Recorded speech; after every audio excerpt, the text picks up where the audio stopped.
O quadro Terça Tech de hoje vai falar justamente sobre o furacão DeepSeek. Quem está com a gente aqui é o André Quintanilha, que é cofundador da Pauqui, uma startup de tecnologia, segurança de dados e IA. Boa tarde para você, André. Seja muito bem-vindo ao Real Time. Boa tarde, Marcelo. Obrigado pelo convite. Primeiramente, eu pronunciei certo o nome da empresa? É Pauqui? Correto, Pauqui. Você acha que a reação do mercado ontem ao DeepSeek foi justificada? O que você pode dizer para a gente sobre essa nova inteligência artificial? Com certeza, Marcelo. O DeepSeek, para começar, é um laboratório de inteligência artificial chinês que foi fundado em 2023. E eles lançaram recentemente esse novo modelo que está todo mundo falando, que é open source, então ele é gratuito para uso. Mas acho que o principal motivo aonde realmente a atenção está voltada é o custo que foi para desenvolver esse modelo. Com apenas 5 milhões e meio de dólares, eles conseguiram desenvolver um modelo que performa da mesma maneira, se não às vezes até melhor do que os modelos líderes de mercado. Quando a gente olha para a OpenAI, que eles gastam 5 bilhões de dólares por ano desenvolvendo esses modelos, é um avanço muito grande que foi atingido por esse laboratório de desenvolvimento de IA na China. Você acredita que o DeepSeek, que é uma plataforma aberta, tem fôlego, tem potencial para a médio prazo escantear um gigante como o ChatGPT, por exemplo? Sem dúvida nenhuma, acho que o principal ponto quando a gente olha para tudo isso, é a eficiência computacional desse modelo R1, que é chamado, da DeepSeek. Eles desenvolveram uma técnica chamada de destilação de LLM, desse modelo de linguagem, onde eles conseguem utilizar um modelo mãe para treinamento de modelos menores de maneira muito mais inteligente e eficiente. Por isso, a consequência de tudo isso é um custo muito mais baixo de desenvolvimento desses modelos. E quando a gente olha para o custo de uso desses modelos, para você utilizar o GPT no modelo mais avançado da OpenAI, você pagaria por volta ali de $20 por mês no site deles, ou então por API você pagaria $4 por milhões de tokens. E quando você olha para o R1 da DeepSeek, você está falando de uso gratuito, que é o open source, obviamente, assim como tem o Llama da Meta também. Mas se você for utilizar por API, você vai pagar o equivalente a 10 centavos de dólar pelo mesmo bilhão de tokens. Então, uma redução de custo muito drástica para a indústria, o que acaba avançando o uso em muitas organizações e tem o potencial risco de dominância desse modelo chinês no mercado global também. O que a ascensão do DeepSeek tem a dizer sobre o mercado mundial de chips? Ele coloca bastante pressão nessas organizações, especialmente a NVIDIA, a gente viu o que aconteceu, na Bolsa de Valores da Nasdaq, mas o principal ponto é que eles conseguiram um avanço muito grande computacional com uma categoria de chips muito inferior dos chips que estão sendo utilizados nos Estados Unidos por conta das sanções que foram impostas, do governo americano na China para acessar essa tecnologia. Então, com esse avanço tecnológico, as organizações de nível global, elas conseguem atingir a mesma performance com chips de uma qualidade muito inferior, um investimento muito inferior, um processamento e um GPU muito inferior, o que acaba abrindo portas para muitas organizações que antes não conseguiam acessar ou desenvolver o seu próprio modelo por uma questão de investimento, agora elas podem. Então, isso muda completamente a capacidade de competitividade dessas organizações, não só a NVIDIA, como a OpenAI, a Meta também, o Google.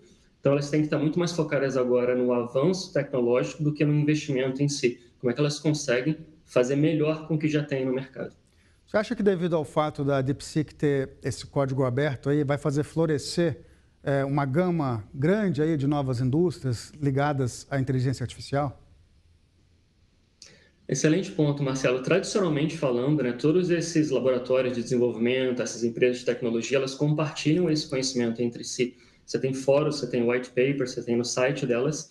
A própria OpenAI, quando elas lançaram o GPT, elas não foram a primeira a criar esse modelo de inteligência artificial. A Google já tinha um projeto, que foram eles que criaram, na verdade, o Transformer, que é um componente fundamental para esses modelos, mas a OpenAI foi a que lançou primeiro no mercado.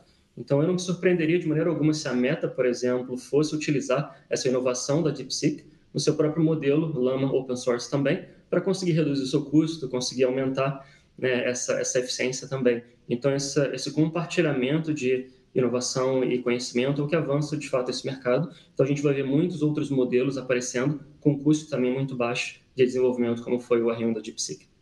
Tudo que aconteceu nos últimos dias, eu imagino que mude a estratégia de mercado de muitas empresas, né? Qual é o caso da sua, da Pauqui? Você está pensando já em mudar algum direcionamento da sua empresa por causa disso? A gente trabalha muito com organizações globais, Marcelo, que estão implementando IA, mas na parte de monitoramento de risco, né? O que a gente vê é que existe um risco intrínseco nesses modelos de IA, porque são sistemas que interagem entre si. Então, quando você fala de uma organização que tem 10 ou 20 sistemas de IA interagindo na operação, se um desses sistemas perde performance ou começa a alucinar ou perde a sua relevância, ele vai naturalmente afetar o outro e cria esse efeito de cascata dentro da organização. Então, o risco é muito grande.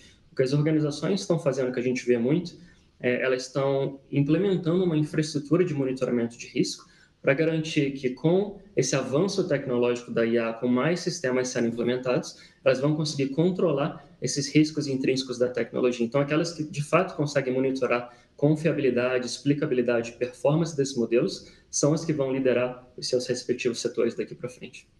Com esse avanço da IA, que tipo de regulamentação ou de mudanças você acredita que o mercado precisa para se tornar mais equilibrado e também mais seguro?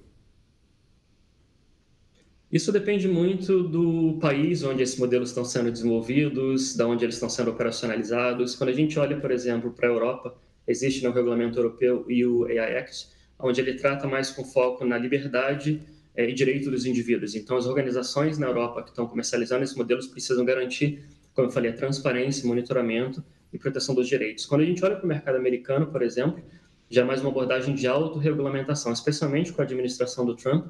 As organizações elas já implementam naturalmente padrões internacionais da ISO, da NIST para controle desses sistemas, mas o governo em si não vai impor nenhuma regulamentação acima desses padrões. Aí já no Brasil a gente tem o PL 2338, que foi aprovado no Senado no ano passado, e a gente espera que vire lei esse ano, que ele segue muito o direcionamento também europeu, né, de garantir a liberdade e o direito dos cidadãos que estão utilizando esses modelos. Então depende muito da estratégia da organização, aonde ela quer operar, né, e se ela está de acordo com essas legislações, em primeiro lugar, para evitar problemas lá na frente.